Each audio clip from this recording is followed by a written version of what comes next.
What is going on, my broskiis? My name is Toadski and I'm back again, here to bring you guys yet another One Piece Treasure Cruise video. Now, in today's video, we're going to be going through the brand new 30 stamina Fortnite dungeon, which is the ELIZABELLO and Dagama Fortnite dungeon. So before we get into it, let's have a look at the condition. Now, this is an interesting condition. It doesn't really limit the units that you can bring to this specific dungeon, but it does state that you have to beat ELIZABELLO in one punch, and if you don't, then he does like 2 million plus damage. He will basically one-shot you unless if you have a way to limit his damage or to, you know, survive the hit.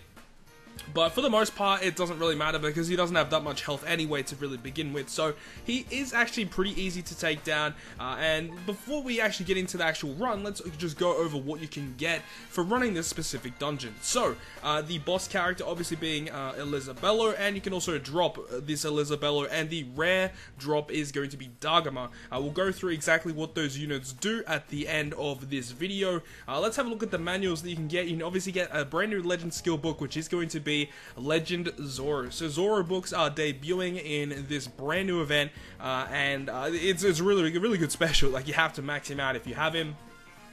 Really nice slasher type booster. Then they've got some old skill books in here, like the old Dex Trafalgar Law, the 3-Day 2U Usopp, which is a good one.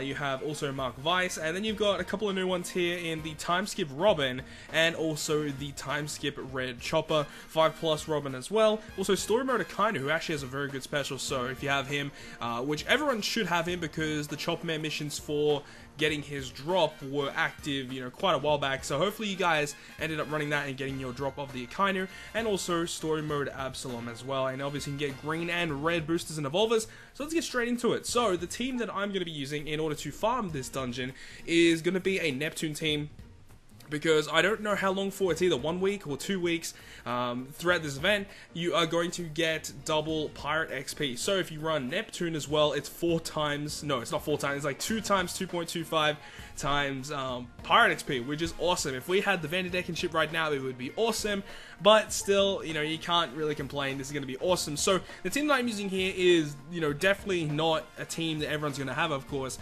You don't actually need Lucci. Boa can be replaced by, you could use like a free spirit variant with Colosseum Apu, and also Kizaru is just there because he lowers cooldowns, and also the fact that he is a blue character and stuff like that. So he's just really strong, and we end up using Kizaru on the 4th stage of the dungeon. You guys will see what happens when we actually get into the dungeon itself. So hopefully you guys do go on to enjoy this video. I'm feeling a little bit ill recently, so hopefully it doesn't hinder me in making this video, but I'm not feeling the best right now, but I definitely wanted to get this video out for you guys. But yeah, like, I just wanted to show you guys that Neptune is like really optimal for this Fortnite. So make sure to go ahead, and if you are farming this, use Neptune so you can go ahead and abuse the fact that you can get a ton of pirate XP from this specific Fortnite dungeon. So definitely, if you have Neptune, or even that Perona that was out during the Admiral Blitz Battle event, if you have her as well, you can use her as a captain. She has the exact same captain ability as this Neptune, except she's a quick character, which in a lot of instances can be quite useful. So if you have that Perona, she's probably the better one, because her being quick allows you to take down the boss ELIZABELLO a little bit easier. But having Neptune is actually pretty nice as well, because it makes taking out the hidden boss a little bit easier as well. But anyways, here we have ELIZABELLO, and he goes ahead and switches all your orbs to strength, and then he has this buff that boosts the chances of landing on a strength orb throughout the entire fight. So we're going to go ahead, use our Kinemon here, and also going to go ahead and use our Kizaru is his name. And then we're going to go ahead and attack and basically just deal a ton of damage, and we can potentially, like, if we hit with the blue guy last, we can actually kill this stage in 1 turn. However, it is better to 2-turn this stage, because with the cooldowns of all the units, I think it is actually better to just take your time and 2-turn this stage, so that you can get your Kinemon back up for the final room, so you can get guaranteed blue orbs on your characters. That is the best way to do it. So Kinemon on a Neptune team is definitely the most optimal way to go ahead and beat this. Bring some blue characters, so bring a free spirit variant, because you're going to be having the Neptunes, and also you're going to be having access to Kinemon, so that's already 3 free spirit characters. Then you bring Colosseum Apu, and then have another couple of free spirit characters, and that's that's a really solid team for taking on this Fortnite dungeon. So the final stage here, he has a delay protector, so you cannot delay him, but you can bring damage reducers. So if you guys have units that protect you from defeat, like Colosseum Kobe, or if you have guys like Barto, you guys can use those guys if you really want. However, those guys use a lot of stalls, so what we're going to do here is just basically just kill him in a single turn, and really just do it very easily as well.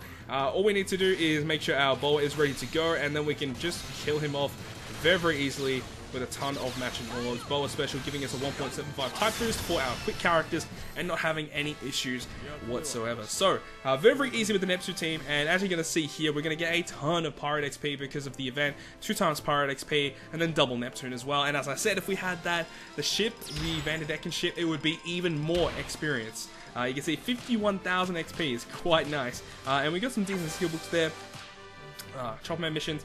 But now let's go ahead and talk about the specific characters from the Fortnite itself. So, let's go ahead and check these guys out. I have evolved both of them. Where are they? Okay, so let's talk about Dagama. This is the hidden boss character. We did not encounter him through the actual dungeon that we ran through today, but his captain ability will reduce the cooldowns of all specials by 2 turns at the start of the fight, and then boost the attack of all characters by 2 times. So not a bad speedrunning type of captain.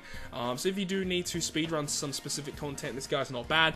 He also has a special ability that maxes at 9 turns, so he needs 6 skill ups, reduces the special cooldowns of all characters by 1, and reduces your crew's HP by 10%. So it's like got an upside and a downside.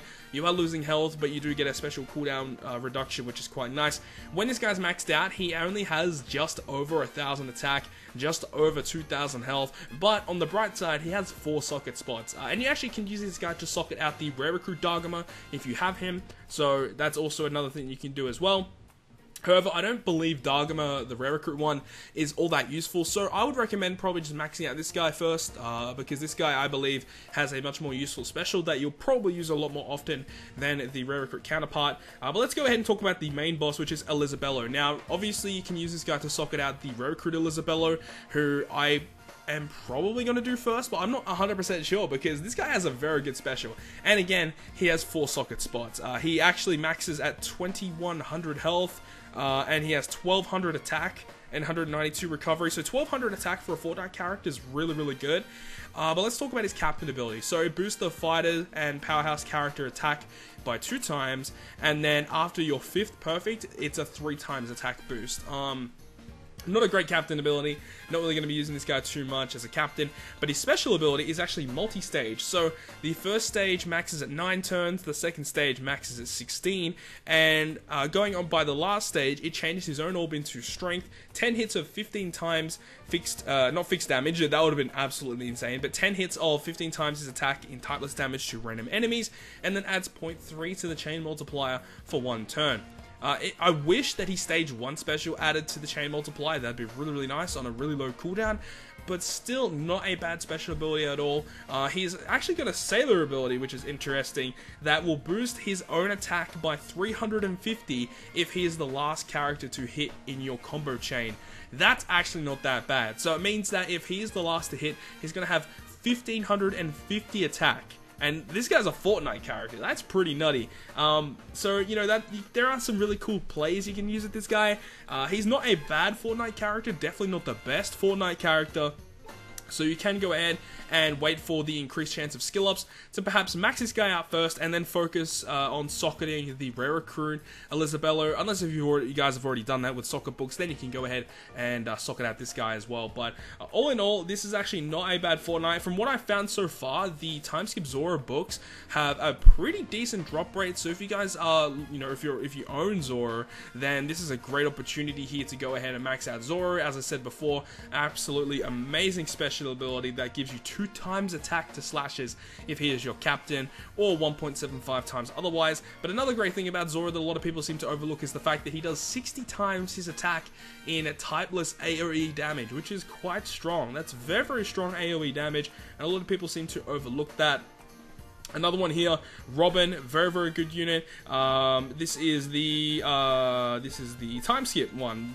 Reduces despair by 3 turns, and then will double the attack of Dex and Psi characters for 1 turn. Very good special ability. Although I don't know why they put 3-day 2-year Usopp and her manuals in the same Fortnite. It doesn't really make sense because they both boost Dex characters. However, Robin is a 2x booster, Usopp is a 1.75 booster. It's just a little weird in my opinion why they're both there, but still, it's pretty cool. This guy, a lot of people are probably going to overlook this. If you guys have story mode Akainu, definitely keep the books to max him out. 35 times his attack in int damage to one enemy and boosts a driven character's attack by 1.5 for 1 turn. Actually, not a bad special whatsoever, and he's a free-to-play unit. So if you guys have him, that's really good there. And the last one here, to just to overview really quickly, reduces enemies' defense up and damage reduction effects by 3 turns, but it looks like it does not reduce damage limiters, and deals major non-type damage to all enemies. I didn't actually realize this guy was AoE, so this is another really good special. There's so many instances where this guy's really good in certain boss fights, but the fact that his cooldown is at 25 turns is just... it's just too much. But finally we have skill books. I believe he maxes at 17 turns, which is actually a lot more usable. So this guy's going to see a lot more play in the future. He's a niche character, but when in certain instances where his special is required, it does help out a ton. But hopefully you guys have enjoyed this video, and if you guys have, make sure to smack the like button down below. And if you want to stay up to date with all the content I post on my channel, including more One Piece Treasure Cruise content, make sure to hit the subscribe button down below. But without further ado, I'll see you guys within the next video.